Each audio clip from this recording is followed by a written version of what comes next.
بسم اللہ الرحمن الرحیم یاک نعبد و یاک نستعین۔ السلام علیکم پیارے دوستو، اپنی بیٹی سے میری شادی کروا دو۔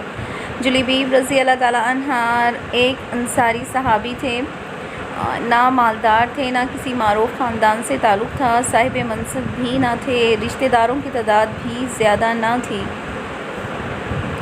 رنگ بھی سانولا تھا، لیکن اللہ کے رسول صلی اللہ علیہ وآلہ وسلم کی محبت سے سرشار تھے۔ بھوک کی حالت میں پھٹے پرانے کپڑے پہنے اللہ کے رسول صلی اللہ علیہ وآلہ وسلم کی خدمت میں حاضر ہوتے، علم سیکھتے اور صحبت سے فیض یاب ہوتے۔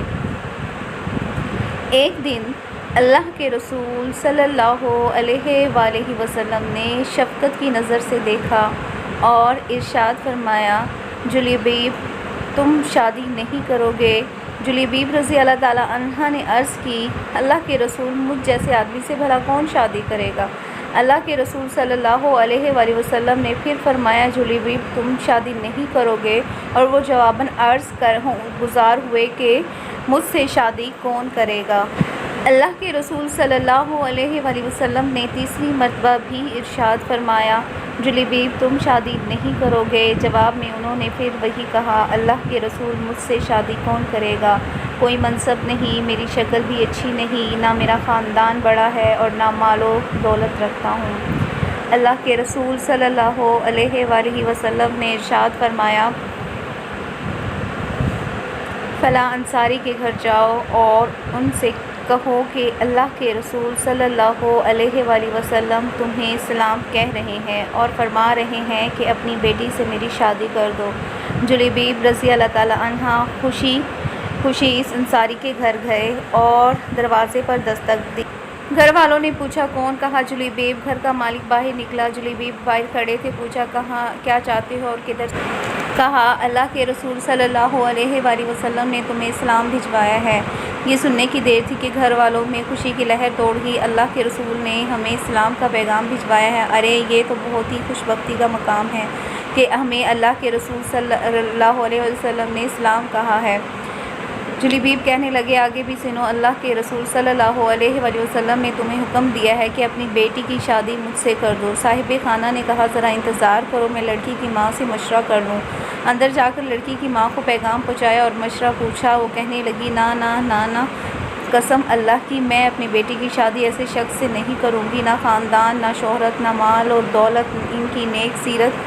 بیٹی بھی گھر میں ہونے والی گفتگو سن رہی تھی اور جان گئی تھی کہ حکم کس کا ہے، کس نے مشورہ دیا ہے۔ سوچنے لگی اگر اللہ کے رسول صلی اللہ علیہ وآلہ وسلم اس رشتہ داری پر راضی ہیں تو اس میں یقیناً میرے لیے بھلائی ہی ہوگی۔ اس نے والدین کی طرف دیکھا اور مخاطب ہوئی، کیا آپ لوگ اللہ کے رسول صلی اللہ علیہ وآلہ وسلم کا حکم ٹالنے کی کوشش میں ہیں؟ مجھے اللہ کے رسول صلی اللہ علیہ وآلہ وسلم کے سپرد کر دیں، وہ اپنی مرضی کے مطابق جہاں چاہیں میری شادی کر دیں، کیونکہ وہ ہرگز مجھے ضائع نہیں ہونے دیں گے۔ پھر لڑکی نے اللہ تعالیٰ کے اس فرمان کی تلاوت کی، اور دیکھو کسی مومن مرد و عورت کو اللہ اور اس کے رسول صلی اللہ علیہ وآلہ وسلم کے فیصلے کے بعد اپنے امور میں کوئی اختیار باقی نہیں۔ لڑکی کا والد اللہ کے رسول صلی اللہ علیہ وآلہ وسلم کی خدمت میں حاضر ہوا اور عرض کی، اللہ کے رسول آپ کا حکم سر آنکھوں پر، آپ کا مشورہ، آپ کے حکم قبول، میں شادی کے لیے راضی ہوں۔ جب رسول اکرم صلی اللہ علیہ وآلہ وسلم کو اس لڑکی کے پاکیزہ جواب کی خبر ہوئی تو آپ نے اس کے حق میں یہ دعا فرمائی، اے اللہ اس بچی پر خیر اور بھلائی کے دروازے کھول دے اور اس کی زندگی کو مشقت و پریشانی سے دور رکھ۔ پھر جلیبیب رضی اللہ تعالیٰ عنہ کے ساتھ اس کی شادی ہو گئی۔ مدینہ منورہ میں ایک اور گھرانہ آباد ہو گیا جس کی بنیاد تقویٰ اور پرہیزگاری پر تھی، جس کی چھت مسکنت اور محتاجی تھی، جس کی آرائش و زیبائش تکبیر و تہلیل اور تسبیح و تحمید تھی۔ اس مبارک جوڑے کی راحت نماز اور دل کا اطمینان تپتی دوپہروں کے نفلی روزوں میں تھا۔ رسول اکرم صلی اللہ علیہ وآلہ وسلم کی دعا کی برکت سے یہ شادی خانہ آبادی بڑی ہی برکت والی ثابت ہوئی۔ تھوڑے ہی عرصے میں ان کے مالی حالات اس قدر اچھے ہو گئے کہ راوی کا بیان ہے، انصاری گھرانوں کی عورتوں میں سب سے چیلا گھرانہ اسی لڑکی کا تھا۔ ایک جنگ میں اللہ تعالیٰ نے مسلمانوں کو فتح نصیب فرمائی۔ رسول اکرم صلی اللہ علیہ وآلہ وسلم نے اپنے صحابہ اکرام رضی اللہ تعالیٰ عنہ سے دریافت فرمایا، دیکھو تمہارا کوئی ساتھی بچھڑ تو نہیں گیا؟ مطلب یہ تھا کہ کون کون شہید ہو گیا ہے؟ صحابہ نے عرض کیا، ہاں فلاں فلاں حضرات موجود نہیں۔ پھر ارشاد ہوا، کیا تم کسی اور کو گم پاتے ہو؟ صحابہ نے عرض کیا، نہیں۔